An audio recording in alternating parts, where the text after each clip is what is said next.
PP Shukla ji, मैं आपसे एक बात ही पूछना चाहता हूँ। मेरा एक सवाल है कि जो देश में अंधविश्वास इस तरह से फैला हुआ है, तो इन अंधविश्वासों के विरुद्ध आप क्या चाहते हैं? देखिए, अभी काफ़ी वीडियोज़ आए और जैसे कोरोना जो कोविड-19 का जो इन्फेक्शन है, वायरल इन्फेक्शन वो फैला हुआ है, उसके संबंध में कुछ लोगों ने गीत गाने शुरू कर दिए, किसी ने नारेबाजी करनी शुरू कर दी और किसी ने कहा कि हम कोरोना का झाड़ा करते हैं। तो उस तरह अंधविश्वासों को एक ठगी का माध्यम बनाते हैं लोग बाग। ये अनपढ़ लोगों को और अच्छा तरह शिकार बनाते हैं। कई बार इसके आधार पर लोगों को आत्महत्याएं करवा देंगे। कई बार अंधविश्वास के आधार पर बच्चों की बलि हो जाती है। कई बार उन अंधविश्वासों के आधार पर मास सुसाइड, जैसे कि नोएडा में देखने को मिला था, 11 लोगों ने आत्महत्या कर ली थी। और इस तरह से लोगों को लूटने का क्रिमिनल्स भी उसका यूज़ करते हैं।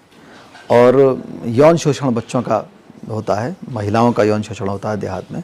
कोई बाबा बन के चला गया, कोई कुछ है, और कहीं ना कहीं कानून के दायरे से वो लोग बाहर रहते हैं। महाराष्ट्र में तो एक बिल भी पास हुआ था, एंटी मैजिक एक्ट वगैरह।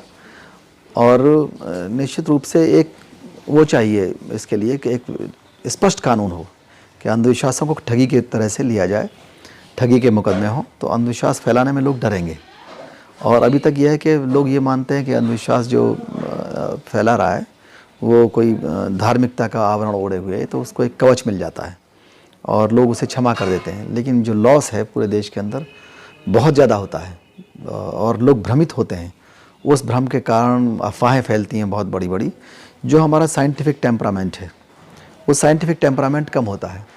अभी कुछ दिनों पहले को फाउंडर हैं इन्फोसिस के, उनका ये नारायण मूर्ति जी का कहना था कि हमारे देश के अंदर 60-70 सालों के अंदर कोई साइंटिस्ट पैदा नहीं हुआ जो पूरे दुनिया के अंदर नाम कमा सके या हाउस होल्ड नेम बन सके।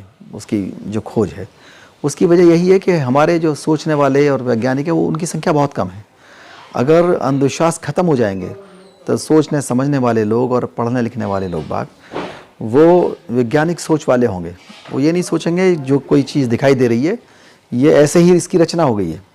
वो विकासवादी हो जाएंगे और सोचेंगे कि कार्य कारण सिद्धांत में विश्वास करके हम साइंटिफिक टेम्परामेंट को बढ़ाएं। उसी तरह से जब बचपन से ही सोचने लगता है आदमी साइंस के बारे में और कार्य कारण सिद्धांत के बारे में, तो बड़े होते होते वो कुछ ना कुछ कंसेप्ट अपना मीनिंगफुल दे करके जाएगा और एक साइंटिस्ट बन सकता है वो।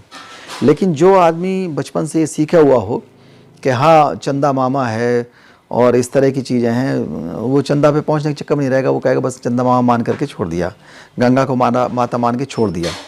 और वो सोचेगा नहीं कि गंगा को साफ़ करना है या चंद्रमा तक पहुंचा भी जा सकता है।